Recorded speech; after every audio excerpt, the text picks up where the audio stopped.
Hey friends, last week, as we were looking at Ephesians 5, we looked at verse 6, and I kind of passed over it fairly quickly because he was making the comparison that, these who are involved in sexual immorality and idolatry and covetousness, that their lifestyle, they had no place in the kingdom of God. And then in verse 6, he said, let no one deceive you with empty words, for because of these things, the wrath of God comes upon the sons of disobedience. And as I was meditating on the passage, I just wanted to take a few minutes to revisit this, the whole idea of the wrath of God, because I think that it can be misunderstood. We know that God is love.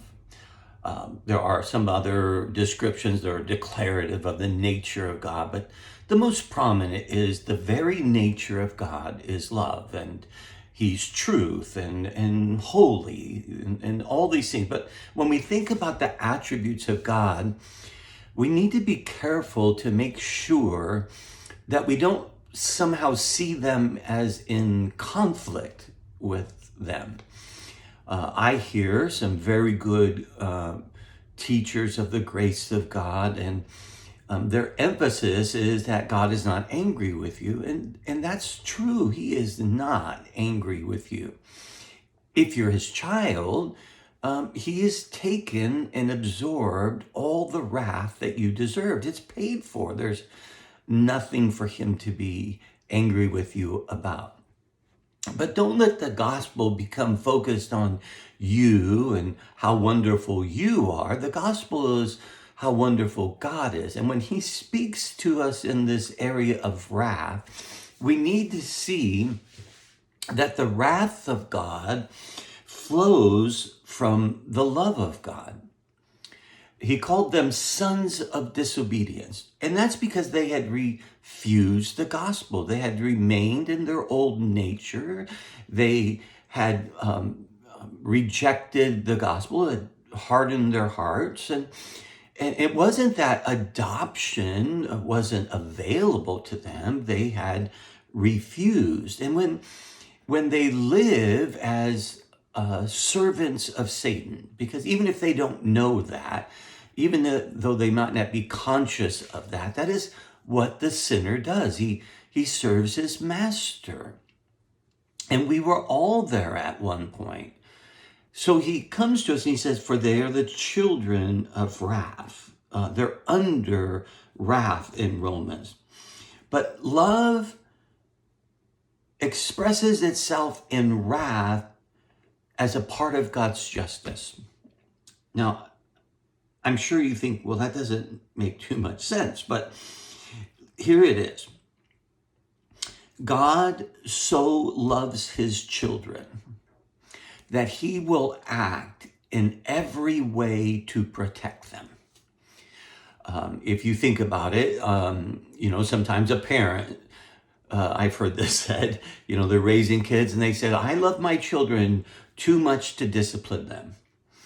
And listen, love is not passive. Love intervenes. Love is sacrificial. Love does exactly that which is best for the beloved at great personal expense and inconvenience. We know this because God loved us. And in his love for us, when we were his enemies, he sent his son. And so as a parent, we lovingly discipline our children. I'm not talking about beating them and causing them harm. No, but we bring discipline into their lives to protect them, and most frequently to protect them from themselves and to protect them from harm that would come from without them, that they would not be discerning. Every parent does that. What would you say to a judge who's has brought before them a child molester? Well, would you say, how would you respond if the judge says, I recognize this as a horrible sin, a horrible crime. And but I'm just too much of a loving judge to sentence this criminal to jail. So I'm going to let him go out and just hope that he does better. Well, we would all cry out in injustice. That's not a loving judge. A loving judge doesn't let someone who's causing harm to others to just go free and continue to cause harm. A truly loving judge, a truly just judge who cares about his community and country will exercise justice for the protection of the citizens. Here it is, friends. We are citizens of his kingdom. And as we look at our world, we know that the prince and power of this air has a temporary reign over what's going on. And those who remain in their sin and reject the gospel, they come under his wrath. But his wrath is an expression and flows from his love. Sometimes we get angry and we think of this wrath as unhinged.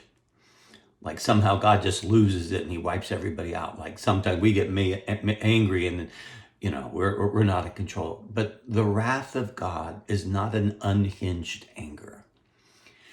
The wrath of God is a purposeful action to protect his children and to eventually restore his creation to its created purpose.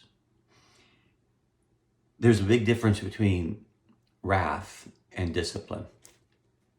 When we live as children of God in rebellion to him, he promises to discipline us.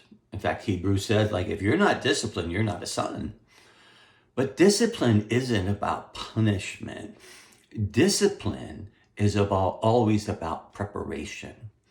And so the sons of disobedience remain under the wrath of God for the protection of God's people, for the advancement of his kingdom, because they reject the only solution. But the sons of God are disciplined in order to prepare them to experience the fullness of their calling in him. Many decades ago, while we were serving in Thailand, our third child had been kidnapped. And it happened all quick. And when we heard everybody screaming, I chased after the guy who was taking after him. And man, I plowed into him so that he would let go of my son and moved him into the ground. And he got up and I put a beating on him. And I'm sure that the crowd that gathered around was like, why is this foreigner beating up this person? It might have looked completely unreasonable because they didn't understand what happened. But I wasn't acting in wrath to just destroy someone randomly. My wrath was motivated by my love for my son. And at that point, I was willing to do anything to protect him. Every loving father, every loving husband has an instinct to protect those they love. And sometimes that's going to look like wrath to those who would do them harm. But it is a wrath that flows from love. God is love. And he will extend his wrath to protect his children and what is his, even when we don't quite understand it. So I just wanted to take those minutes and help you to understand that God's wrath is a part of his love, and we should thank him for it, even if we don't always quite understand or have his perspective on it. I love you, and I hope you have a great day, great week. God bless.